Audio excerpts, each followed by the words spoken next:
ಹಸುರಿನ ಬನಸಿರಿಗೆ ಒಲಿದು ಸೌಂದರ್ಯ ಸರಸ್ವತಿ ಧಾರೆಗಿಳಿದು ಆಹಾ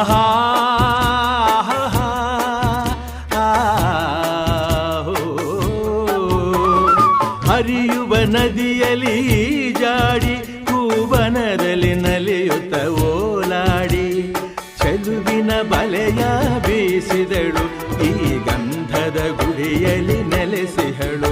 ಇದು ಯಾರ ತಪಸ್ಸಿನ ಫಲವೋ, ಈ ಕಂಗಳು ಮಾಡಿದ ಪುಣ್ಯವೋ ಆಹಾ.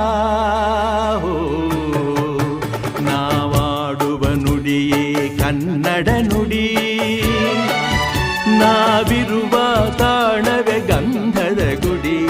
ಅಂದದ ಗುಡಿ, ಗಂಧದ ಗುಡಿ, ಚಂದದ ಗುಡಿ, ಶ್ರೀಗಂಧದ ಗುಡಿ ಆಹಾ ಆಹಾ ಆಹಾ.